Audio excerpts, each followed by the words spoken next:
इस वीडियो में हम सभी पावर शेयरिंग यानी सत्ता की साझेदारी के बारे में पढ़ेंगे और समझेंगे। तो कुल 4 टॉपिक्स हम इस वीडियो में समझेंगे, जिसमें से पहला जो है वह है सत्ता की साझेदारी क्या है।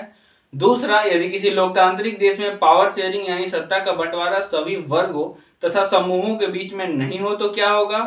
तीसरा, एक डेमोक्रेटिक माने लोकतांत्रिक देश में सत्ता की साझेदारी यानी कि पावर शेयरिंग क्यों जरूरी है। और चौथा, एक लोकतांत्रिक देश में सत्ता की साझेदारी के रूप माने एक लोकतांत्रिक देश में पावर्स को कैसे डिवाइड यानी कि डिस्ट्रीब्यूट किया जाता है ताकि कोई भी इसका दुरुपयोग ना कर सके।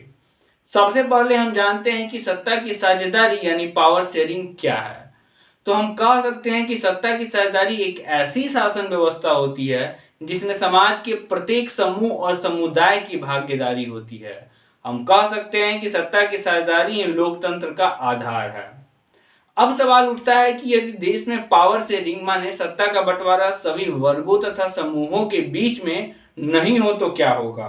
तो इसे समझने के लिए हमें दो अलग अलग देशों की कहानियों को समझना होगा। वह देश है बेल्जियम तथा श्रीलंका।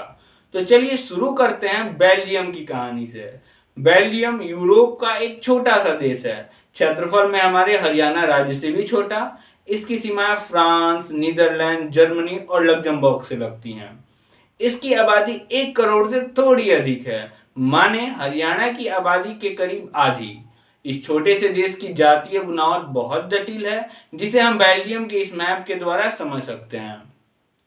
बेल्जियम की कुल आबादी के 59% लोग फ्लेमिश क्षेत्र में रहते हैं, जो कि मैप में पीले रंग से रंगा हुआ भाग है।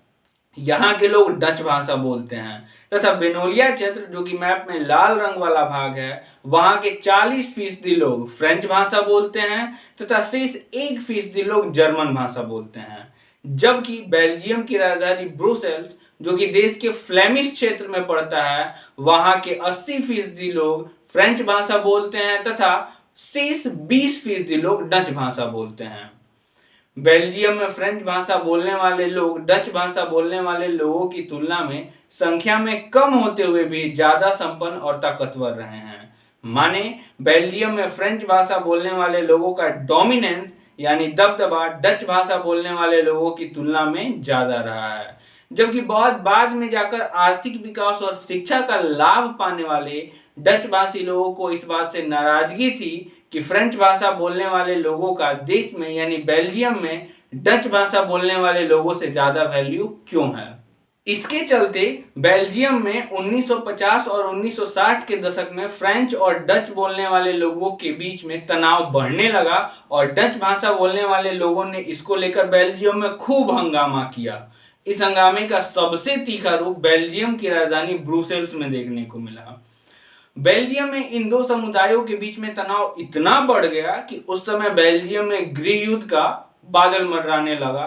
तब बेल्जियम के नेताओं ने बेल्जियम के क्षेत्रीय अंतरों और कल्चरल डाइवर्सिटी को एक्सेप्ट किया तथा 1970 से 1993 के बीच में बेल्जियम के नेताओं ने बेल्जियम के संविधान में 4 संशोधन सिर्फ इस बात के लिए किए कि देश में रहने वाले किसी भी व्यक्ति को बेगानेपन का एहसास ना हो और सभी लोग मिलजुल कर एक साथ रह सकें। बेल्जियम के संविधान में संशोधन जो किए गए वे सभी कुछ इस प्रकार थे। पहला, बेल्जियम के संविधान में इस बात का स्पष्ट प्रावधान है कि बेल्जियम के सेंट्रल गवर्नमेंट में डच और फ्रेंच भाषा बोलने वाले मंत्रियों की संख्या एक बराबर रहेगी। कुछ भी विशेष कानून तब बन सकते हैं जब दोनों भाषा समूह के सांसदों का बहुमत उसके पक्ष में हो। दूसरा, बेल्जियम के सेंट्रल गवर्नमेंट की मल्टीपल पावर्स को बेल्जियम की स्टेट गवर्नमेंट्स को दे दी गई, यानी स्टेट गवर्नमेंट सेंट्रल गवर्नमेंट्स के अंदर नहीं रहेगी तथा स्टेट गवर्नमेंट स्वतंत्र फैसले ले सकती हैं। तीसरा, बेल्जियम की राजधानी ब्रुसेल्स में एक अलग सरकार है और इसमें दोनों समुदायों का समान प्रतिनिधित्व है। चौथा, केंद्र और राज्य सरकारों के अलावा बेल्जियम में एक तीसरे स्तर की भी सरकार काम करती है, जिसे कम्युनिटी गवर्नमेंट कहा जाता है। इस सरकार का चुनाव बेल्जियम में सभी अलग अलग भाषा बोलने वाले लोग अपने अपने भाषा के संरक्षण के लिए करते हैं, यानी डच, फ्रेंच और जर्मन भाषा बोलने वाले तीनों समुदायों के लिए अपनी अपनी कम्युनिटी गवर्नमेंट है। डच, फ्रेंच और जर्मन भाषा बोलने वाले लोग बेल्जियम में जहां भी रहते हों, वे लोग अपनी भाषा के आधार पर इस कम्युनिटी गवर्नमेंट को चुनते हैं तथा चुनी गई कम्युनिटी गवर्नमेंट को संस्कृति, शिक्षा और भाषा के संरक्षण जैसे मसलों पर फैसले लेने का अधिकार है। बेल्जियम का यह मॉडल कुछ डिफिकल्ट जरूर है, परंतु यह बेहद ही सफल रहा है। इससे बेल्जियम में गृहयुद्ध की आशंकाओं पर रोक लग गया, वरना गृहयुद्ध की स्थिति में बेल्जियम आज भाषा के आधार पर दो टुकड़ों में बंट गया होता। सोचिए यह मॉडल कितना सफल होगा जब सभी यूरोपीय देशों ने साथ मिलकर यूरोपीय यूनियन बनाने का फैसला किया, तो बेल्जियम की राजधानी ब्रुसेल्स को उसका हेडक्वार्टर चुना गया। अब हम एक दूसरा उदाहरण श्रीलंका का लेते हैं, जो हमारे देश भारत के राज्य तमिलनाडु के साउथ कोस्ट से कुछ किलोमीटर की दूरी पर स्थित है। मुझे लगता है कि इस असुरा सब का जो बुद्धि है ना, वो शुरू से ही कमजोर है, और जो कुछ बचा हुआ था उसे जब हनुमान जी श्रीलंका में आग लगाए थे तब जल गया होगा। क्योंकि देखिए ना, इस देश की जो आबादी है वह करीब 2 करोड़ है, यानी हरियाणा की आबादी के बराबर। श्रीलंका में सबसे प्रमुख सामाजिक समूह सिंहलियों का है, जिनकी आबादी कुल जनसंख्या के 74% है। फिर तमिलों का नंबर आता है, जिनकी आबादी कुल जनसंख्या के 18% है। तमिल में भी 2 प्रकार के तमिल हैं, एक श्रीलंकाई मूल के तमिल जो कि 13% हैं, और दूसरे भारतीय मूल के तमिल जो कि अंग्रेजी शासनकाल के समय में बागानों में काम करने के लिए भारत से लाए गए लोगों की संतानें हैं। जबकि ईसाई लोगों का हिस्सा श्रीलंका की आबादी में 7% है।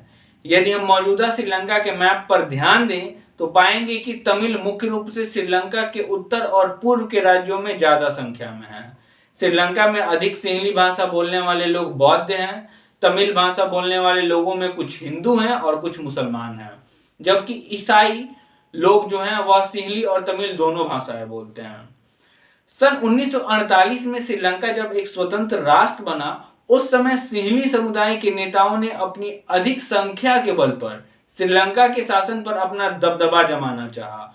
इस वजह से लोकतांत्रिक रूप से निर्वाचित श्रीलंका की सरकार में सिंहली समुदाय का डोमिनेंस श्रीलंका में कायम रखने के लिए कई कदम उठाए गए, जिसके कारण से श्रीलंका में सन 1956 में एक कानून बनाया गया, जिसके तहत तमिल भाषा को दरकिनार करके सिंहली भाषा को एकमात्र राजभाषा घोषित कर दिया गया। श्रीलंका की यूनिवर्सिटीज और गवर्नमेंट जॉब्स में सिंहलियों को अधिक प्राथमिकता देने की बात भी चली। श्रीलंका के संविधान में यह प्रावधान भी किया गया कि श्रीलंकन गवर्नमेंट बौद्ध मत को संरक्षण और बढ़ावा देगी। अब एक एक करके आए इन सरकारी फैसलों ने श्रीलंका के तमिलों की नाराजगी को और बढ़ा दिया। उस समय श्रीलंकाई तमिलों को लगा कि पॉलिटिकल पार्टियां उनकी लैंग्वेज और कल्चर को लेकर असंवेदनशील है। परिणाम यह हुआ कि तमिल और सिंहली समुदायों के बीच दिन प्रतिदिन संबंध बिगड़ते चले गए, जिसके फलस्वरूप श्रीलंकाई तमिलों ने अपनी अलग पॉलिटिकल पार्टियां बनाई और तमिल को राजभाषा बनाने तथा शिक्षा और रोजगार में सिंहलियों के बराबर अपॉर्चुनिटी की मांग को लेकर संघर्ष किया।